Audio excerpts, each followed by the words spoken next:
Liar. Everywhere. On netrootsradio.com.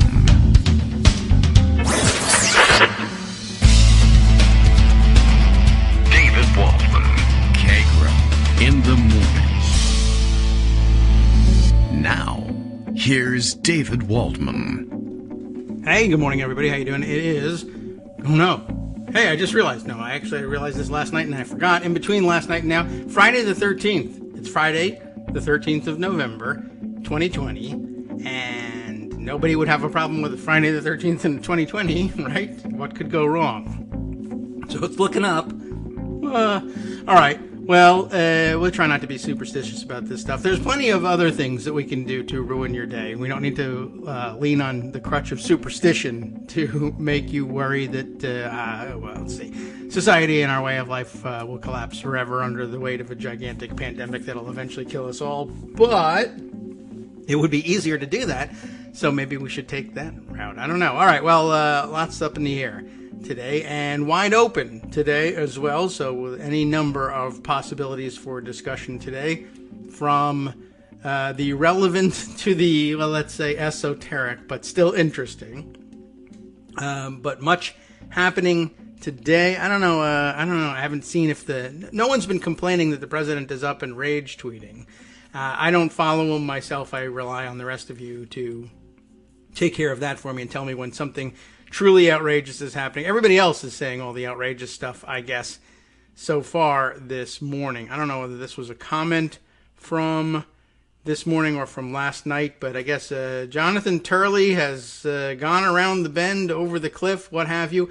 If impeachment and his impassioned, that wasn't really impassioned, but his robust defense, I guess you could still say it was robust even if you didn't agree with it, of Donald Trump during his impeachment hearings and impeachment trial, if that didn't convince you, or if it did convince you, but you're looking for a reason to become unconvinced or come to the conclusion that maybe Turley's kind of lost it, and I don't know whether it was, maybe you could blame it on quarantine and say it was that, and he had his head screwed on right for impeachment, but now, well, he's gone and gotten himself banned from Daily Kos in 2005, apparently, because he is out there joining Trump, who, I guess this is a great example. We always blame the traditional media for saying, oh, well, we're not going to point out this or that particular foible, even if it is really a quantum leap in lunacy for Trump, because, hey, that's just Trump being Trump, and now I'm going to do it too. He's joining Trump in espousing the theory that electronic voting machines stole, in the president's view, millions, perhaps billions of votes from Donald Trump, either erasing them entirely or just switching them to Joe Biden votes and blah, blah, blah, freak out. Now, we've all had our suspicions about electronic voting machines, and it is wise, I think, to be suspicious of electronic voting machines and to demand that, some of the curative measures that we've taken along the way are using electronic counters rather than voting machines and feeding them with paper ballots or producing paper receipts from electronic voting machines, etc. It makes good sense to say, well, you got to have some sort of auditable trail of paper, essentially, so that you can be sure that nothing weird is going on inside the black box of the computer. I do think that when they first invented the electronic voting machines, the touchscreen computerized voting machines anyway, that they overlooked the possibility, and people generally didn't think too much about what went on inside the computer. They're infallible. They're just counting machines. They're going to do just fine. They have no reason to have a bias. But of course, then we realized how computers work and began to think, maybe this is a bad idea. But we've been through this in 2000, in 2004, etc. I believe, if I remember correctly, the Daily Kos history of things, in about 2004, 2005, there was essentially line drawn in the sand, the old extraordinary claims require extraordinary evidence thing. And Well, the evidence was difficult to produce, and lots of people who were very strident about their insistence that it was simply flatly factual that electronic voting machines had, in fact, stolen the election for George W. Bush found themselves on the outs from Daily Kos, and the community found it just too embarrassing to foster that kind of conversation. Now, Fox News, I guess, is the one, actually, they're finding it too embarrassing to foster this conversation because they debunked Turley, it looks like, from the segment clip that I saw, straight to his face. But, I can't pat him on the back too much for that one. That's the minimum basic requirement from a news organization, really. It just surprised us that they were going to do it. So, that was an interesting development this morning. Let me see. I had seen Bobby Lewis's tweet here from MMFA, Media Matters, for America, if you're wondering what the FA is, right? Jonathan Turley falsely claims Dominion voting machines. I don't think I'm familiar with Dominion voting machines. What was the name of the voting machine manufacturer that everybody always used to think? Diebold, right? Or Diebold or Diebold. I don't remember how they pronounced it. Or maybe I never knew because I only saw it in writing. I didn't discuss it that much. But now Dominion voting machines, which I assume is a different corporation and isn't Diebold, whatever, having rebranded itself. But Turley falsely claims Dominion voting machines in Michigan switched, quote, thousands of Trump votes to Biden votes. He goes on in the segment to say that about half, in his view, or his belief, half of districts in Michigan used this type of machine. And I don't know which one of the Fox idiots it is. I never really learned their names and which ones was which, but he says, it was used in very few Michigan districts, as a matter of fact, and that most of those discrepancies, having been investigated, were attributed to human error in using the machine for whatever reason, and that drives electronic voting machine conspiracy theorists up the wall, of course, but that's the conclusion they reached. It was just interesting to see Turley face that, and I don't think he felt like I'm sure he left saying, well, they're Fox News, they're stupid, they're not smart like me, a George Washington University professor of law. I did see somebody comment, imagine you show up for your first day of law school and you find out this guy is your professor. That's got to be a little bit disconcerting. Anyway, so Turley falsely claims Dominion voting machines in Michigan switched, quote, thousands of Trump votes to Biden votes. Dominion machines were only used in one Michigan county that had problems. I'm not sure whether that means, well, there's a New York Times article attached, and perhaps we should glance at it. Or I'll give you the tweet, certainly. Again, it's Bobby Lewis, who tweets, by the way, as Reverend R. Lewis, I guess Reverend Robert Lewis, but that's how you'll find him on Twitter, REVRR. Get it? Rev R. Lewis. Is there two R's there? Yeah. I don't know. Is that supposed to be like maybe it's not Reverend. I don't know. I thought he would be kidding and just did that. But that's how you can find him.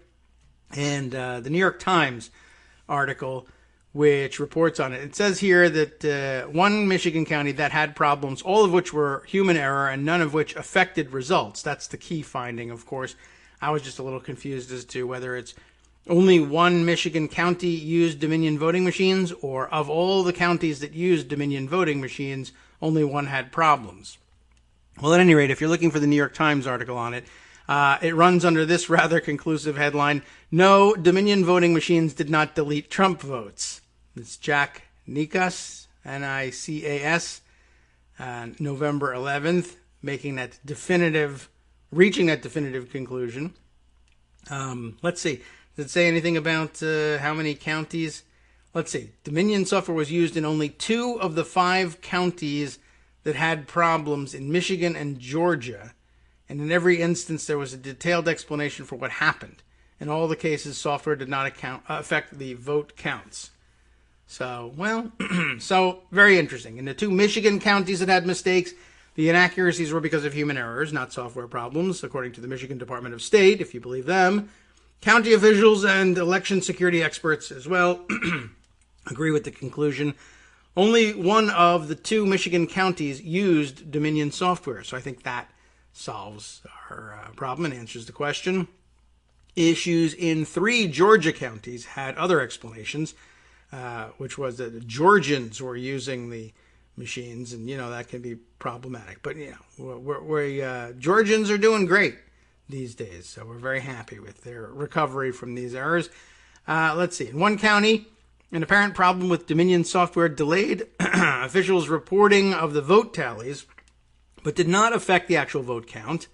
And delays are a key indicator of massive fraud for Donald Trump. In 2 other counties, a separate company's software slowed poll workers' ability to check in voters. Not even the voting machines, it was the check-in system. Let's see. Many of the claims being asserted about Dominion and questionable voting technology is misinformation at best, and in many cases they're outright disinformation. It's misinformation at best, and outright or possibly outright disinformation. Very interesting. Step up, said Edward Perez, an election technology expert at a place called OSET, OSET Institute. It's a nonprofit that studies voting infrastructure. Allegedly. I don't know. I mean, maybe it is, maybe it isn't. The New York Times says it is, and about half of you will say, why do you subscribe to them? All right. I'm not aware of any evidence of specific things or defects in Dominion software that would lead one to believe that votes had been recorded or counted incorrectly. Right-wing voices this time across the internet this week have claimed incorrectly that Dominion was responsible for mistakes in vote counts, and Mr. Trump shared a Breitbart article on Twitter that incorrectly tied the Michigan issues to separate problems in Georgia. Many of those people have said, contrary to evidence, that Dominion software was used to switch votes. Some people even suggested that the company was doing the bidding of the Clintons, and I think we can add horror dramatic music to that, for sure. A conspiracy theory that was shared on Twitter by Mr. Trump. I'm going to put the conspiracy theory music again, mostly for the thunder and lightning sound effect, frankly. Let's see. On Wednesday, Rudolph W. Giuliani. Okay, I don't really need the whole music. You get the idea. Somebody isolate that thunder and lightning for me. Rudolph W. Giuliani, the president's lawyer, said he was in contact with, quote, whistleblowers from Dominion, though he did not provide evidence. Anyway, on Thursday, Mr. Trump shared on Twitter new baseless allegations that Dominion, quote, deleted and, quote, switched hundreds of thousands of votes for him. Maybe even billions, as I say. Dominion, originally a Canadian company. Aha! Canadians! All right, well, I blame Canada. Why not? I didn't even realize there was a Canadian angle on this one, did you? Dominion, originally a Canadian company that now has its effective headquarters in Denver. Denver? Yeah, all right. Makes machines this stupid music. Makes machines for voters to cast ballots and poll workers to count them, as well as that is, they make software for poll workers to count. They don't make the poll workers at Dominion. But if they did, good. The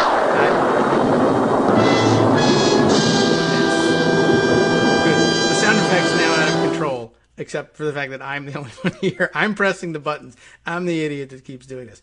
All right, well, they make machines for voters to cast ballots, and they also make machines for poll workers to count ballots, as well as software that helps government officials organize and keep track of election results. So, cradle-to-grave election stealers, I guess. Georgia spent $107 million on 30,000 of the company's machines last year. In some cases, they proved to be headaches in the state's primary elections in June, though officials largely attributed the problems to lack of training for election workers.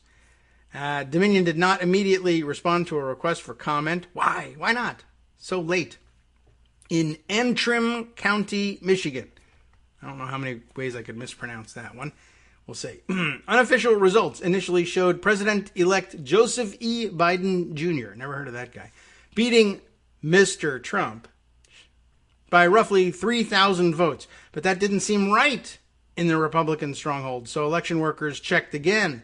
It turned out that they had configured the Dominion ballot scanners and reporting software with slightly different versions of the ballot, which means that the votes were counted correctly, but that they were reported incorrectly, state officials said. That's really just, all right. Well, I mean, I don't know if that's how I would describe it. I mean, to me, counting the votes correctly but reporting them incorrectly means here's a piece of paper that says Biden got 100 votes and Trump got 200 votes. And you say Trump got 100 votes and Biden got 200. That's reporting correct counts incorrectly. But okay, it says here the correct tallies showed Mr. Trump beat Mr. Biden for by roughly 2,500 votes in the county. All right, I guess. I do feel like this is just... I like more deliberate detail in reporting these things and explaining exactly what happened. In Oakland County, Michigan, election officials also spotted an error after they first reported the unofficial counts.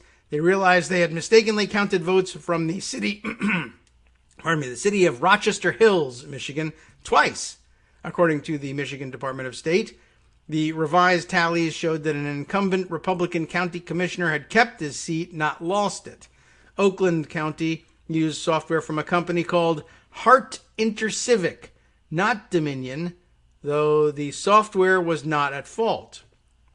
So, okay, this is just an error that involved a count in which they used software from someone else in a different area of the counting.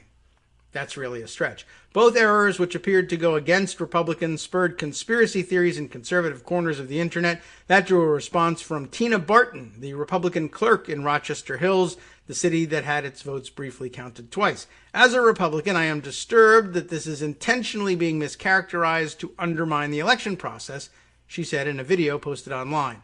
It was an isolated mistake that was quickly rectified.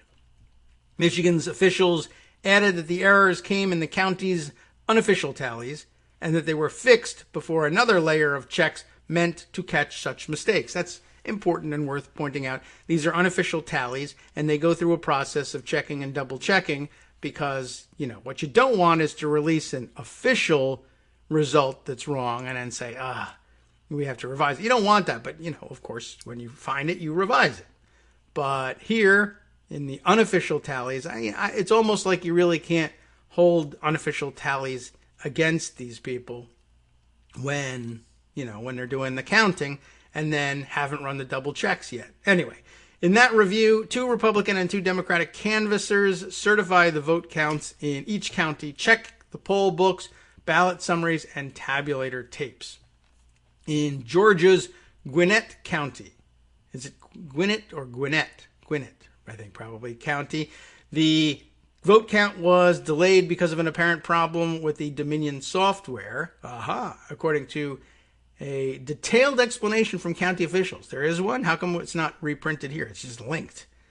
Okay, maybe it's very long and boring. The software properly counted the votes, the county said, but it would not send some tallies to the state's central database. Joe Sorensen, a Gwinnett County spokesman, said that the county has since been able to report the accurate totals to the state, but it remains unclear what happened with the software. Spalding and Morgan counties in Georgia had separate problems with systems to check in voters at the polls. Those so-called poll pads were made by a company called No Ink, not like your printer has no ink, but Knowink. You have to know about the fact that your printer has no ink. Not Dominion. This is according to Harry Hursty. Harri. Harry? I don't know. Hursty. Hursti. This sounds fake. An election security expert, allegedly, on the ground in Georgia. Not because he was knocked down there, but, figuratively speaking, he's the guy on the spot. People are comparing apples to oranges in the name of Dominion, Mr. Hursty said. And I think that's not very well said. I mean, okay, well, they're comparing apples to oranges. That we all know about. In the name of Dominion. You mean when talking about Dominion, not on Dominion's behalf. I'm correcting this essay. I should just get finished with it. Perez, the election technology researcher, said it was fair to ask for more transparency and accountability, thank God, from the companies that make the technology that underpins the elections, but there is no evidence of any fraud or widespread errors in the 2020 race. It's reasonable for citizens and politicians to look at the role of private vendors in the machinery of democracy and to ask questions, he said. Now, that doesn't mean elections are rigged. Now, sure, but then we don't. Okay, so I think we get the gist of all of this. And, I guess probably ready to move on from that. That seems to be the big story of the day. I have, in fact, reminded you that it's Friday the 13th. That is on Bill in Portland's checklist for us from his morning tweet. Let's see, what else? We're going to remind everybody it's Friday the 13th. So send those calls from the National Evil Ladder Association straight to voicemail. True. That shows up as potential spam on my iPhone, and I believe it. It seems to be correct. All right, what do we got here? Monica says that last night Chris Hayes brought up the Daily Kos and the voting machines conspiracy theory that was even going around in 2006. Is that right? Did he do that on the show? Yeah, there's a tweet included here from Egberto Willis who says, and All In with Chris Hayes brought back a 2006 ABC News article where they interviewed Marcos, founder of Daily Kos. Of course, he wanted to point out that the largest progressive site in the U.S. is a much better guardian of truth. All right. Well done there, then. Good. It's quite true. I do remember it. Not a great time in America's history, quite honestly. But, all right. That's where we are. And Jonathan Turley, who a lot of people bought into his spiel during impeachment, would... I don't know. I don't think you would revise your opinion per se, but news organizations should revise their opinion of whether or not to put him on the air. Let's at least say it that way. Okay. Let's see. Other items for consideration today. I did see a few people tweeting about this one, and I'm not 100% familiar with the senator-elect, as we now have to call him here, that we're talking about here.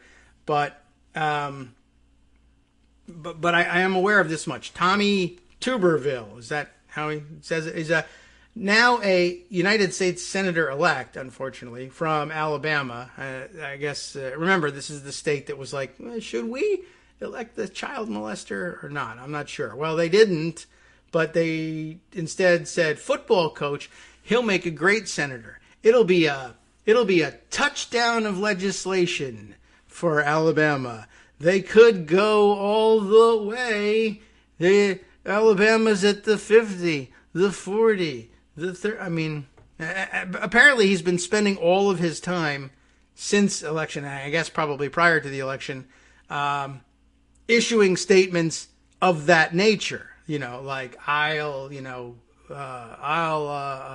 carry Alabama across the goal line for a touchdown of freedom or whatever. It sounds like an auto dealer or a mattress sale or something where they get the local quarterback or football coach to say dumb stuff like that, or get the baseball guy, right? It's a home run of savings at Tuberville Motors, whatever. Anyway. He's got another one out, and I see also this fun-looking headline here from Slate. Blockhead football coach elected Alabama senator says blockhead things about non-football topics like history and government. Actually, it's from today, and maybe it sums it up nicely. Let's grab that one instead of this tweet because it'll waste more time. Elliot Hannon writes for Slate, Alabama elected former Auburn football coach, now I know, Tommy Tuberville to the Senate 10 days ago. And by the way, most people who are former football coaches who aren't 800 years old were fired, I think. I don't know whether this guy ever was, but just a thing to think about.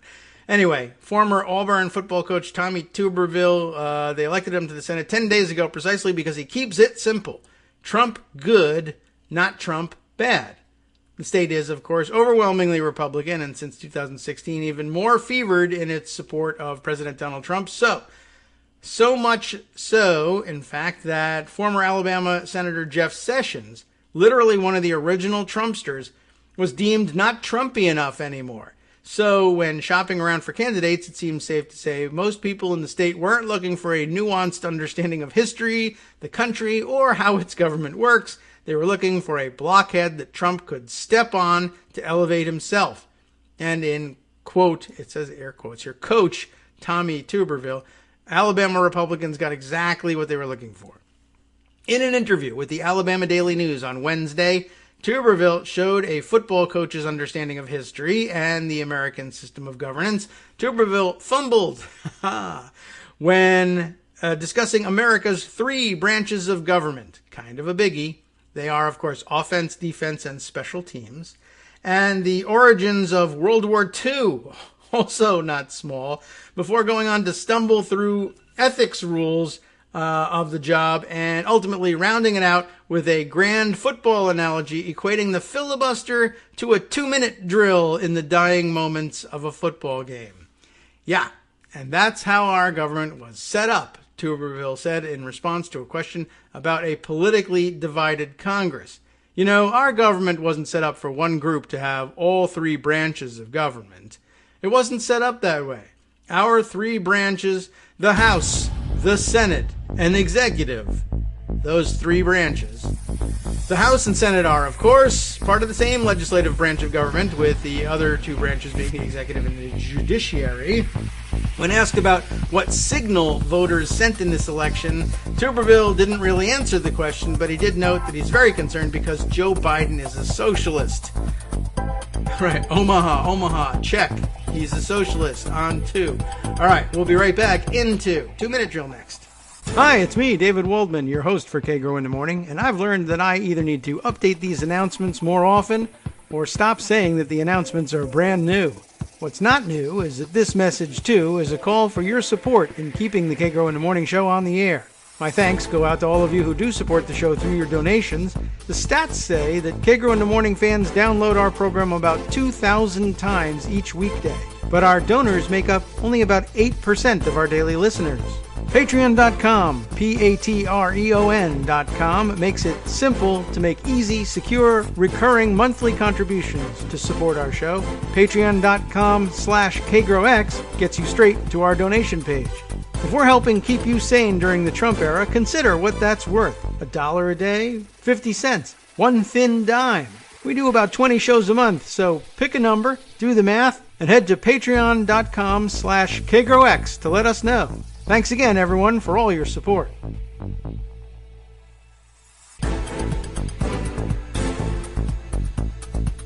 Okay, welcome back now to the Kagro in the Morning show here on Netroots Radio. I spent the last part of the 2-minute break explaining to my wife in the background that the show is a lot funnier if you hear the sound effects. And, hearing one side of a conversation on the phone, I guess it's a little bit similar. So you say these things in a weird voice, and then there's this 5-second pause for no reason, and then continuing. And then, yeah.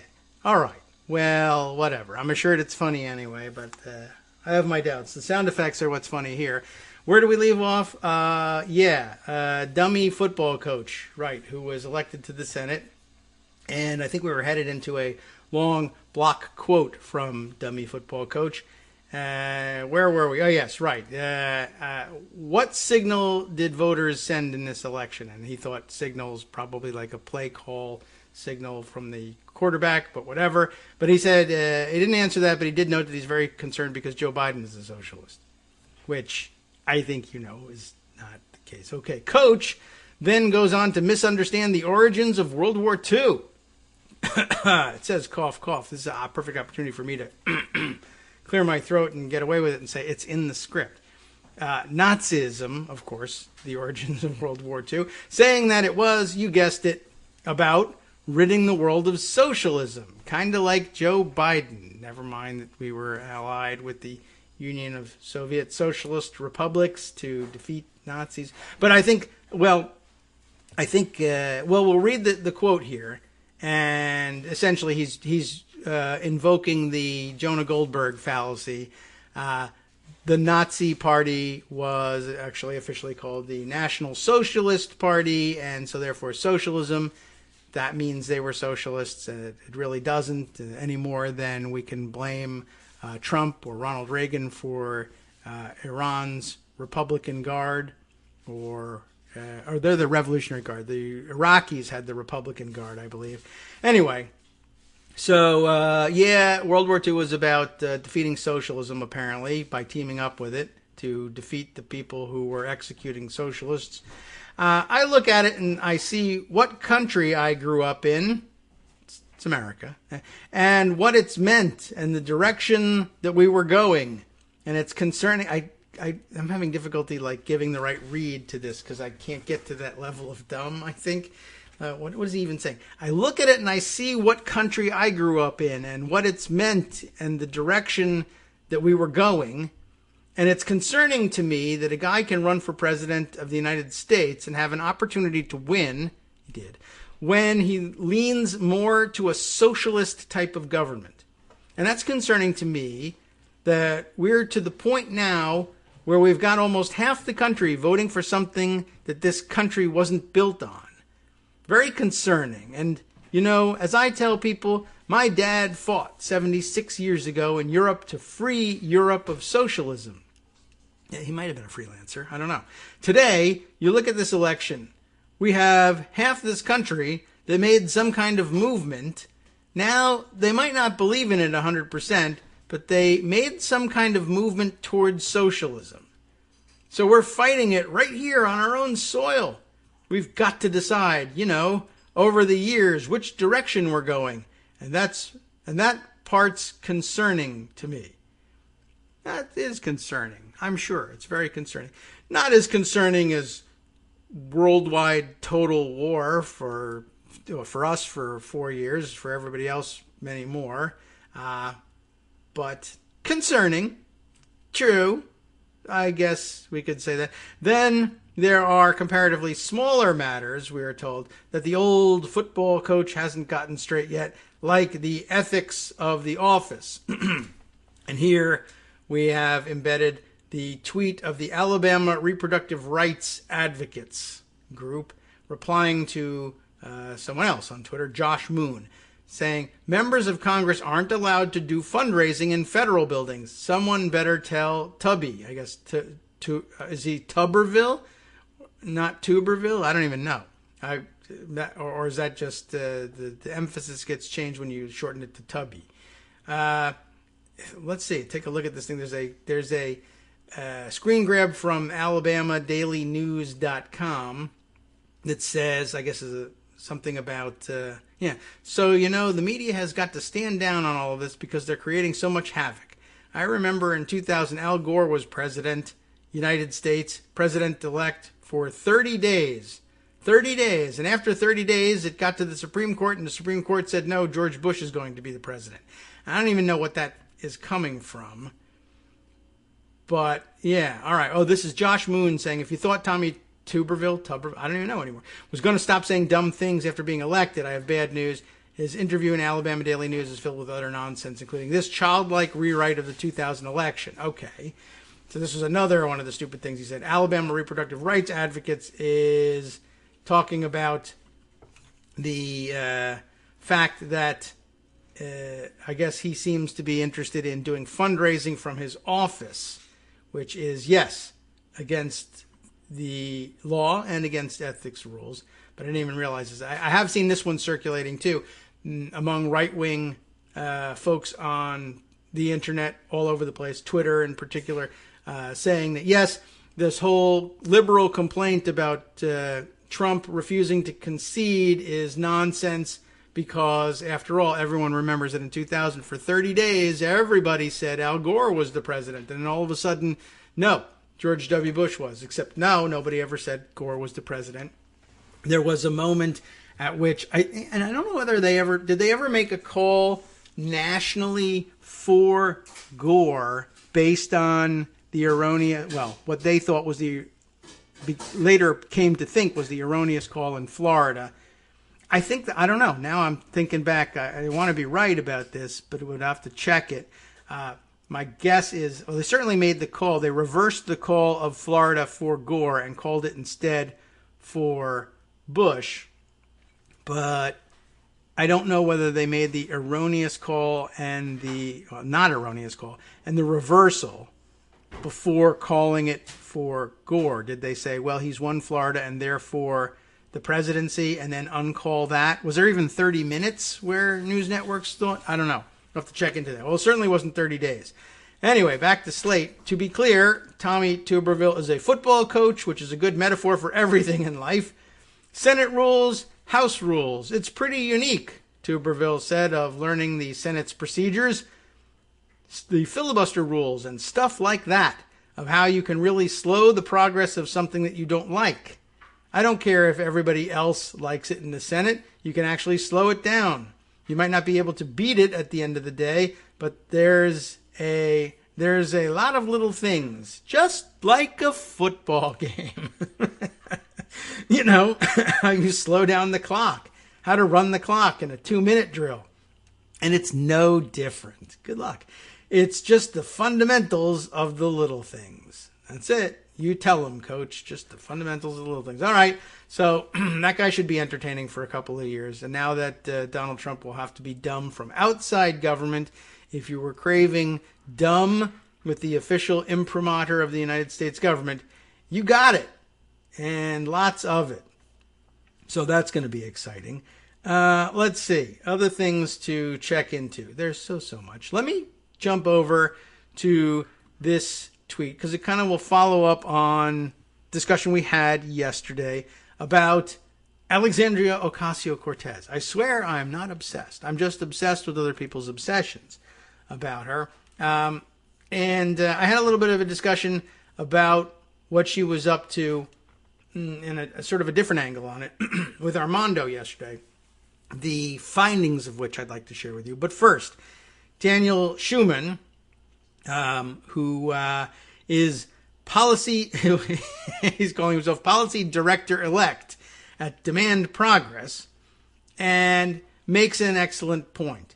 Two of them in this first observation.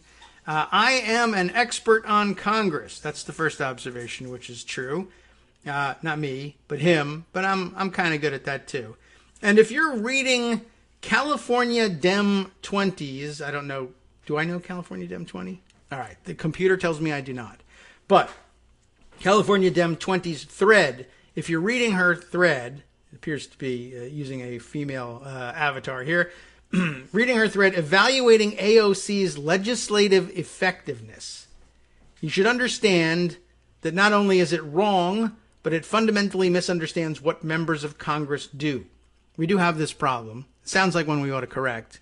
Good one for this radio show, I think. It comes up a lot, not only for AOC, but, for instance, during the primaries, both times, lots of people loved to level the charge that Bernie Sanders was one of the least effective legislators out there, certainly among those who were running for president.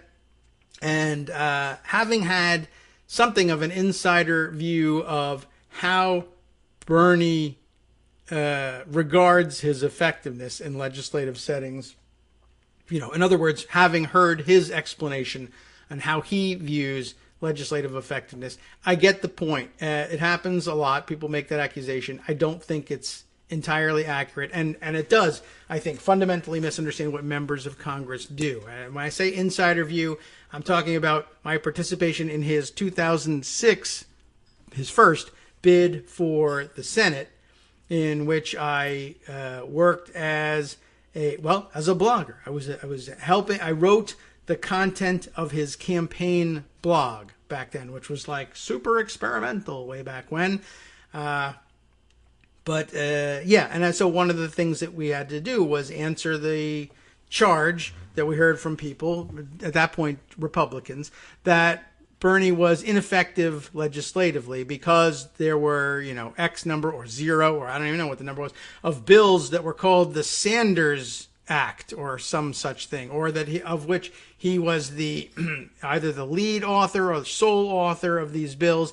And there were, in fact, very few of them. But if you actually understand the way most of Congress works, there was a tremendous number of initiatives brought via amendment, both on the floor, but more to the point in committee by Sanders, and finding co-sponsors among members of the other two parties, as he used to like to refer to this as tripartisan legislation, just to emphasize at that point that he did not consider himself a Democrat, may still not.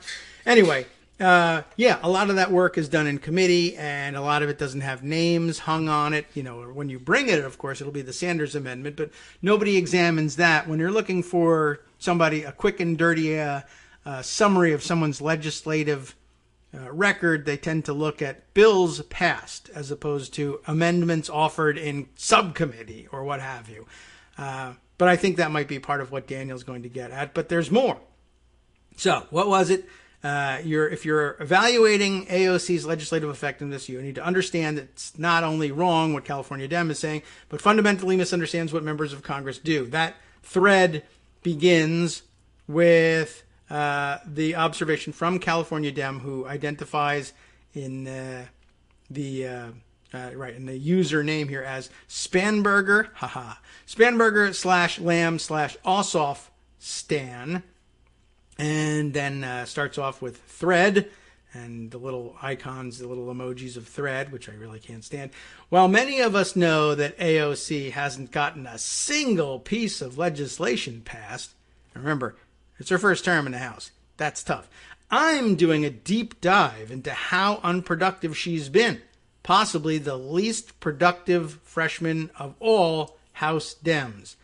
I doubt it. And Daniel will take care of debunking that. But I will point this out. Yeah, House freshman Dems, freshmen of all stripes, and we shouldn't say that. First-term members are typically, by this measure, very unproductive because one of the more insidious practices in Congress is even if you were a genius and hit the ground running with lots of original legislation ready to go, if you bring it, you submit it, yes, it gets your name on it and everything like that. If it's successful enough to be taken up by committee, debated, marked up, reported out, and voted on the floor of the House, what usually happens is you grab the thing, you copy the content of it into another sheet of paper and put your name on it as the chairman and move it as your bill instead, even though the author is this other person. Now, that has changed a little bit. Actually, it's changed most extensively under Nancy Pelosi's speakership, because she recognizes that first-term members have a great deal of difficulty in their first bid for re-election, like Abigail Spanberger had, and many others have. It's just traditionally true. And one of the things she's enjoyed doing and insisted on is getting first-term members credit for the work that they've done. Or it's so important to do this stuff that she sometimes will get them a little credit that they don't necessarily deserve, like saying, well, I want, we have this legislation, and she'll speak to the first-term members and say, you all really should consider being original co-sponsors of this measure so that you can go back home. This thing is going to get passed by the House. I know what the vote count is going to be. When you go back home to campaign, you'll be able to say, I was an original co-sponsor of this. It doesn't mean very much if it's a bill that you're totally unaware of and somebody says, you should sign this sheet of paper that'll make you an original co-sponsor of this thing, and you'll look awesome. All right, great. But they do that. She's very conscious of that, and it's a trick, but it's a generous trick, quite honestly. Anyway, let me get to what Daniel has to say. So he's explaining about productivity and what people in the House really do. For example, he begins, AOC was responsible, this is just right out of the box debunking, that she's so unproductive. He says, she was responsible for the creation of a select committee on the climate crisis. And I know that was supposed to be like a sop. All right, fine, shut up. We'll give you a select committee, and we won't allow it to do anything. But this is the point here, really, actually. I mean, whether or not other people neuter the committee's power is perhaps beyond your control. But he does point out, do you know how hard it is to create a committee in Congress to actually get everybody on board. I mean, that's literally, you have got to have the political blessing of the highest levels of the House leadership to create a committee. It's just something that basically the speaker can say yes or no to by herself and have everybody follow along. It's possible, of course, to override her one way or the other, but really, if she says yes to it, now she might have been saying yes to it just to shut her up, but the point is, nobody gets to come in the first term and say, there should be a committee on this thing I like. And the speaker's, whether saying shut up or yes, I love it, does it, that's really a strong argument against saying, what an unproductive first-term member. It's actually extraordinary and extraordinarily productive to get it done. Is it just the force of AOC's personality alone that did it? No. Did you have millions, literally, I guess, of people behind her on this? Yeah, sure. But lots of other people did too, and there was no climate crisis committee. So, do you know how hard it is to create a committee? Now you do, especially on a signature issue. And as a freshman, we'll say first-termer, with unanimous Democratic support, by the way, which they said if we're going to do this thing, everybody's got to be on board. Members of Congress have three major areas of responsibility, Daniel continues: legislation, oversight, and constituent service. Let's take these three things in turn.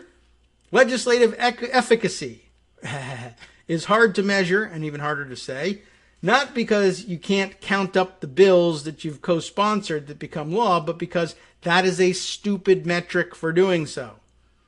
How do legislators affect legislation? Some do it by having their amendments adopted or by defeating other measures. Some do it by inserting report language.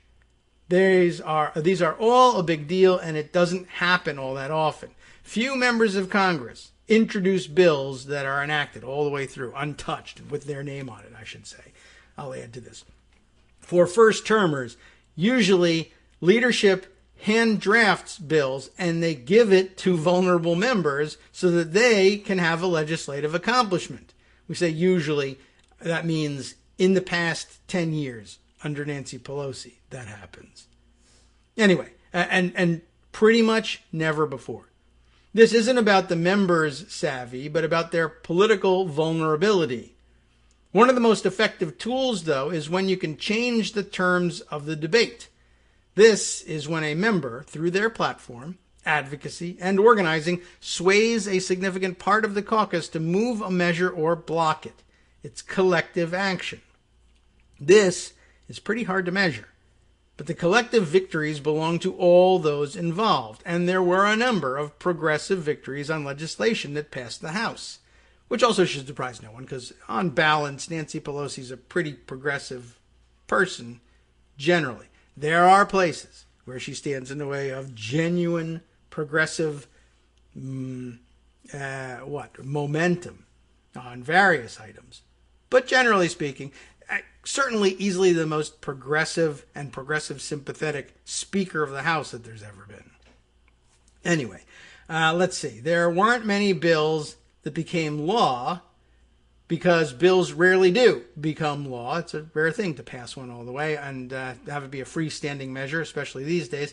And the Senate wasn't in the bill passing business in the 116th Congress. So the denominator isn't big here, right?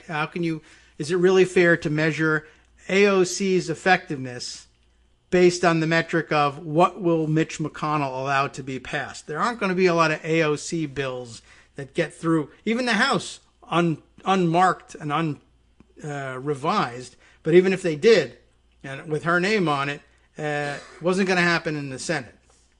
So, bad metric. Was AOC effective in changing the terms of debate on legislation? Certainly seems like it. That's why we see leadership and corporate Democrats, which is not a term I love, but punching down on her and her colleagues. Let's move on to oversight. Does anyone question AOC's ability to ask tough questions at hearings and get results? She is a phenom at this. There are others that people point to who might be doing an even better job. Katie Porter comes up all the time. Ask Katie Porter what she thinks. Is AOC horrible and ineffective? I don't think that's what she would tell you. But anyway, she's not the only one. Yes, right here it says, looking at you, Katie Porter. I could add a dozen clips of this, but do I really need to? I don't think so. I'll attest to it. I mean, it'd be fun, but I don't want to punch down either. Anyway, I can't speak to her constituent service skills, but her re-election rate in her district against a well-funded opponent suggests she's doing many things very well. I have great suspicions about California Dem 20's motives here. I don't know if I do, but we'll see if I agree with what he has to say. Anyone who is a Spanberger stan makes me nervous. Okay. Warmed over centrist policies that fail to energize the base are one big reason why Dems lose elections or don't do as well as they should. Well, this is the great debate, obviously, here. We saw the same type of stupid-ass argument when people tried to compare Hillary's versus Bernie's legislative records. See? To do so fundamentally misunderstands Congress and the roles they play in the ecosystem. I've written about this before, and includes the piece here. What's the headline here? I might have to click through to get the whole thing. Washington Post's Monkey Cage blog published an article measuring legislative effectiveness. It's wrong and they should withdraw it. This was from back in April of 2016. And I guess we've heard the reasons why he would think it's wrong. In conclusion, anyone who purports to do a deep dive into evaluating legislative effectiveness without understanding the deficiencies in their methodology and the fundamental lack of data should be understood as a polemicist with a giant axe to grind. And he goes on to say, I, in fact, do have an axe to grind, which is why I write about how Congress is broken and how to fix it, and do it all at length on a weekly basis. An important starting point is to strip away the BS about what it means to be an effective legislator. And then he says, P.S. LOL, and includes this tweet from California Dem 20. Correction, Veronica Escobar has actually now gotten 4 bills passed with bipartisan support. Congrats, Veronica. So AOC is the only freshman Dem with 0 bipartisan bill support. So interesting comments coming in on that one. I think Daniel does a pretty good job of explaining why it's a bad metric and how ill-designed it can be if what you're doing is looking through congress.gov and asking how many bills sponsored by Alexandria Ocasio-Cortez were enacted into law. I mean, it is a metric. It's just not a particularly good one and misses about 99% of Congress's actual day-to-day work. The other conversation that I wanted to bring to your attention about AOC, I didn't put it away anywhere because it was one of my own Twitter conversations, but let me pull it up here. I don't tend to put away most of my own things here, but let's see. I was talking to Armando, and let's see. It was AOC was our topic, so I'll have to search that up. But let's see. Where were we? Oh, yes, right. I don't know what it was that he was going on his various rants about, but you're welcome to come in and tell us what it was. The point, though, that I picked up on all of this was where Armando says in his ongoing discussion with somebody about AOC. AOC has a lot of money. That is to say, pardon me, she's raised a lot of money. She could have tried that strategy, that is the strategy of helping others win their races and building a base inside of the House that way, instead of spending $14 million on her own race that she won by $1 million. And I don't really know the stats on what she spent and how well she did. She, by all accounts, did fairly well, but very well-funded challenger. Lots of people were interested in knocking her out of the race, including Republicans. And so they spent an awful lot of money, even in primarying her, and then in the general election as well. But, oh, yes, right. It started in that Armando was saying, talking to people who want to replace Nancy Pelosi as Speaker. And there are many, and they're from various parts of the spectrum. But I guess addressing the progressives who want to do it. I mean, there are a lot of people who have very equally bad idea about AOC's legislative effectiveness and have therefore, but who are AOC fans and have therefore come to the conclusion that she should be Speaker of the House. She is not ready for that, and I don't think she would claim that she was ready for that. And I think the beginning of the Alexandria Ocasio-Cortez transformation, I don't know, growth in the job, really, is the way I kind of think of it, was first signaled to me when right after entry into Congress, there was a big push on, at the time, of course, lots of people wanted to replace Nancy Pelosi for various reasons. And it looked for all the world like the progressives, the super progressives, might band together and say, yes, we think there should be a more progressive speaker. But very quickly, AOC moved from a possible, check mark in that column to, no, I've taken a look at things, and honestly, I mean, as speakers of the House go, she's pretty progressive. She's got a pretty tight grip on the caucus. I think we're generally headed in the right direction. I don't expect to take over the world in one day.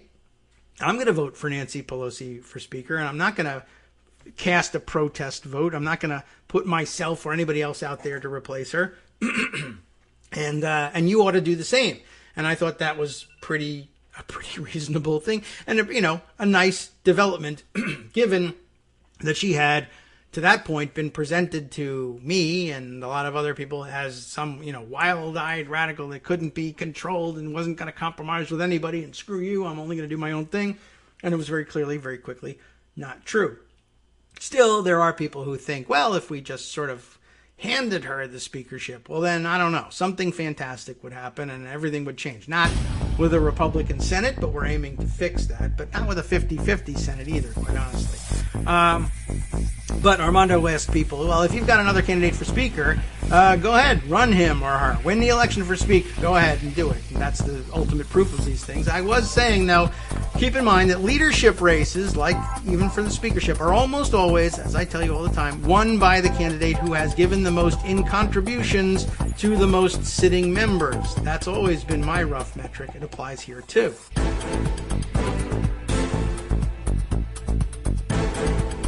All right, welcome back now.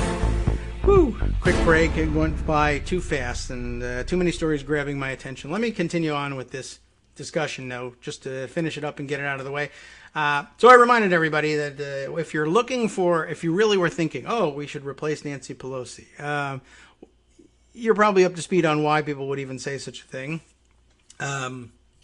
Chiefly, they think that given the particulars of this election and how anti-Trump and anti-Republican sentiment was running so high, the fact that the Democrats could end up losing seats in the House, and originally it was thought to be perhaps a significant number, and any number is significant, quite honestly, but saying, well, how can you go with the speaker whose strategy lost us seats in the House in this of all elections? Again, I guess my first thing would be, well, let's wait for it all to be over first before we decide what to do about this thing. Because again, as time goes by, more and more of these seats which looked like surprise losses are turning into surprise wins and retentions instead. And so we're not really sure how big the losses really are. And you really probably shouldn't evaluate the continuance of the speakership until you know what the actual results really were.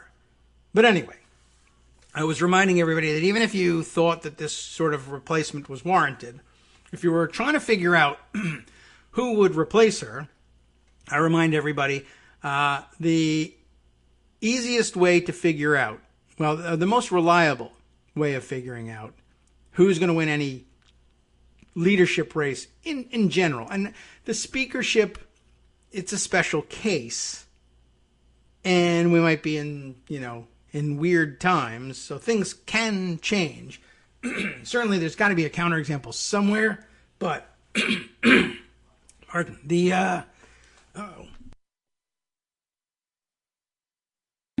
okay, I just might as well just take a break and do what I can to clear up the throat there. The general rule that I follow is how much money. Take a look at the two chief contestants, or if, I guess if it's a three-way race or more, it's just going to be more work, but go ahead and look.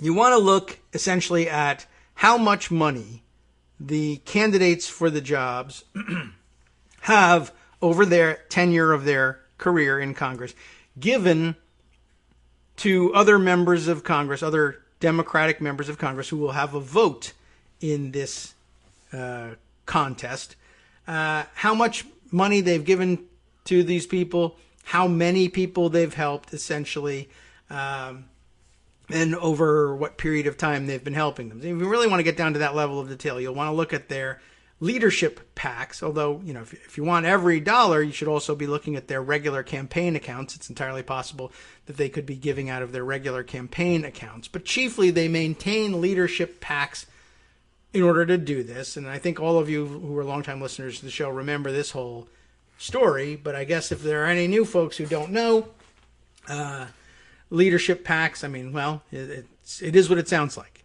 Literally is what it sounds like. It's not the sort of PAC, it's not meant to be the sort of PAC that members of the leadership would start and they say, well, now I'm in leadership and people expect me to help support them. It precedes your joining the leadership, generally speaking. It's basically it's a PAC that members put together essentially to capitalize on their excess fundraising ability. There are, of course, federal limits on how much money you can collect even from your biggest, most wealthy supporters or whatever. Or your millions and millions of small donors.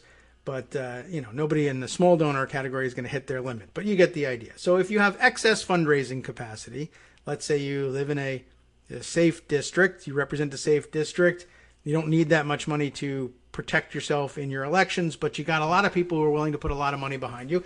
You collect it in a leadership PAC, and then you can start giving that money out to other Democrats who are running for office and need help.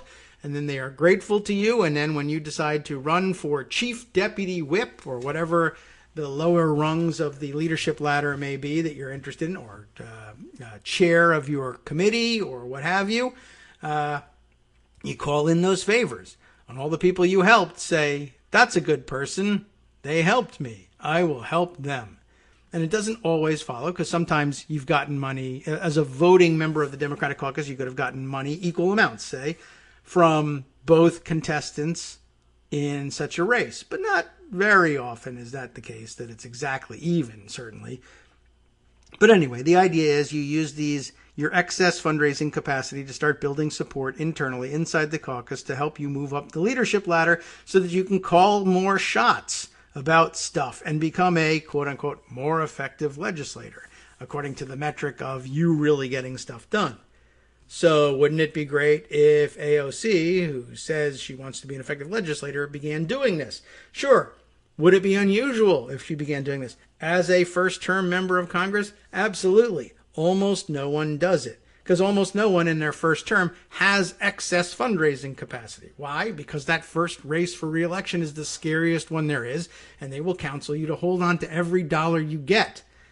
On the other hand, she happened to have command of a very large network of small dollar donors. She actually had excess capacity. So she started a leadership PAC, which is great also because it's also a thing that is very easy for super progressives to dismiss as somehow evil, dirty, dark, what have you, and not the sort of thing that a true progressive would engage in. And she said, why not? To hell with that. If I'm raising progressive money, why shouldn't it help other progressives get elected? And I said, yes, right, true. And so therefore she did it. She listened to me on this. Not really, but I was very enthused about her doing this because it, even if I didn't in the end end up agreeing with her on much of anything, although as it turns out I have, I thought, well, this is the sort of thing that bothers me a lot about the way progressives tend to work once they get inside Congress, and they tend to shy away from this stuff, or they come from districts where it's very difficult to find excess fundraising capacity. A lot of the most progressive members of Congress represent districts where there's not a lot of disposable income for people to just fund leadership PACs. And that's how leadership PACs tend to get funded by the wealthy or corporate interests who, so lobbyists And corporations that maintain PACs and that give money politically tend to fill up the coffers of leadership PACs, and therefore you find that your top leaders, the people who have raised the most money and turned it into the most votes for leadership ladder races, tend to be, let's say, very moderate, right? And one of the points of my saying this about the amount of money being important, and the amount that you've given being important, is if you then cast your eyes around for the next most likely speaker from the Democratic side, the money would tell you the answer is Steny Hoyer. And if you are saying, let's oust Nancy Pelosi in favor of a more progressive person than Pelosi, you will be disappointed in a Steny Hoyer. But, I have mixed feelings about Steny Hoyer. He's sometimes very conservative, but he is such a staunch defender of Democrats. He really kind of does, redeem himself very often on these things, even though he's much more conservative than most progressives would allow for. Anyway, if you go by the money, he's probably next. Whether he would stand for election at this point in replacing Pelosi unwillingly, I don't know. Could Clyburn do it? Sure, he could stand. But, if you're looking around, the money suggests that those are the guys who would ascend to that. But, of course, everybody who says replace Pelosi wants a break with the older generation of leadership and wants someone younger. So you really would have to search around. Who fits that description and has had experience giving away lots of money already. There are lots of people out there, but they don't immediately jump out at you as, that's speaker material right there. Maybe in a couple of years, it's true. But there are certainly plenty of people, and there are plenty of people who have given more money than AOC has. But let's see. Oh, look, in fact, there was an answer yesterday to my pointing this out and saying, campaign funds usually determine it. It's always subject to change, but these things have rarely been ideological contests in the modern era. Eric Hoffpower says, are you saying that Steny Hoyer had progressive support for majority leader for other reasons than his stout support of progressive ideals? And I didn't answer. And the answer is yes. I am saying that. And I guess he's thinking of the Steny Hoyer versus Jack Murtha race for majority leader way back when Murtha, the chair of the Appropriations Committee for years, whom you would think had lots of experience giving out lots of money as a result, ran against Hoyer on the question of, he supported the Iraq War and I didn't, or I turned against it earlier. So ideologically speaking, most of you should vote for me because that's where you are ideologically. And that was true, but they didn't do it. Why not? Because Steny Hoyer had been essential to most of them in their elections and their rise. All right, let's see. Anyway, let me move on in the conversation because Armando asked about that. And he said, AOC has a lot of money. She could have tried that strategy instead of spending so much on her own race, etc. And I said, well, she absolutely is trying that strategy. I have spent hours on that strategy as a topic on the show, and I've just spent another. Right? So Armando asked, just because he didn't know. Neither did I offhand. What's the answer? Well, who did she give money to? And so I went over to take a look, and I remember, of course, discussing in the past that she had started a leadership PAC. It is called Courage to Change PAC, in case you want to look it up, or hell, if you want to give it some money, for instance. And I went and took a look, and Armando had said, well, I think it's pretty certain that she didn't give money to what she considers her adversaries. That's true, and or he may say adversaries. I don't know how he pronounces it, but anyway, it's true. But that's not usually what happens with leadership PACs. You usually give it to people who you think can be persuaded to vote for you as a result in leadership races, and people who you consider adversaries might not. But sometimes you can sweet talk them into it. It depends how swingable they are. Anyway. But as I said, that's not usually what you're doing with leadership PACs. And then I took a quick look, And I came up with a couple of answers for people she was giving money to, but only in the first one or two FEC reports I looked at. Finally, the upshot of it is, having looked through all of the FEC reports, not of her campaign committee, though some other people looked there and said there were even more, a few more contributions. The upshot is this. She gave money, and a pretty significant amount of it, and she gave it in two different ways. And one was very intriguing because it might reveal a story yet to come here. She, in the middle of the year, early to middle, I guess, like, I don't know, April, May, whatever. I think it was in her April quarterly for their Courage to Change PAC. She gave a lot of money to state legislative races in New York, which is unusual for a leadership PAC, because typically, I mean, if you've started it for this reason, you are aiming to give money to members of the House and prospective members of the House in their general elections. You don't all that often weigh in primaries, but people do. People do, especially if they think they can change the outcome by changing the direction of the primary. But there are others that I've seen giving to state legislative races before, but she gave an awful lot, or to an awful lot of people in New York state legislative races, which could mean one of a few things. If she is indeed focused on using her leadership PAC exclusively for the purpose of rising in House leadership, if that's an aim at all, then you might think, well, I'm giving to a lot of state legislators who I think have higher ambitions and who I would like to see win and build up some momentum and then finally run for federal office from their state legislative bases. But that's a bit of a stretch. It's a bit of a long shot. Perhaps more likely is that AOC might have thoughts about running for state office or running statewide, either for Senate one day or for governor or who knows what in New York State. And so therefore wants to build a power base statewide. That's entirely possible. Another explanation is she's from New York and thinks that New York ought to have a more progressive state government. And a lot of people think that. New York state government, and particularly for a long time its state senate, was very odd and weird and in Republican hands and in the hands of really super conservative weirdo Democrats who voted with Republicans all the time. Anyway, very, very weird niche situation in a New York Senate. And a good idea would be to effing get rid of that crap immediately. And that may be how she was spending her money. But there were a number of donations to federal candidates as well. And so just to answer the question, I found among them Mike Levin, who I think is California 49, right?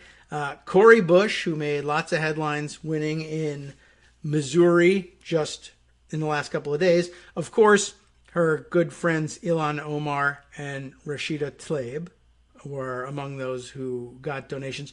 Jamal Bowman, Alex Morse in his primary challenge to Richard Neal, right? Charles Booker, the campaign or the primary campaign candidate for the Senate primary in Kentucky, who eventually lost to McGrath, who eventually lost to McConnell.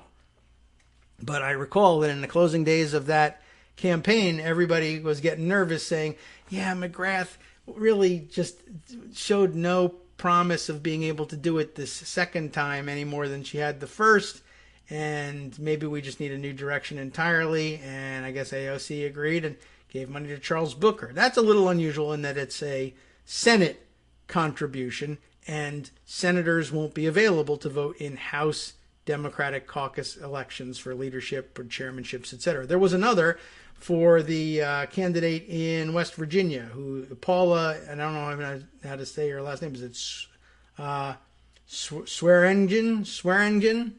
I got no idea I even how to say it, which is too bad because not enough attention paid to the race. But she got a contribution from AOC's Courage to Change PAC.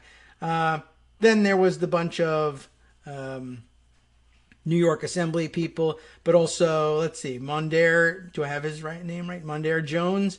Nabila Islam, who ran in the Georgia 7th District primary and lost there. Now that one will perhaps cost her in that it was, what's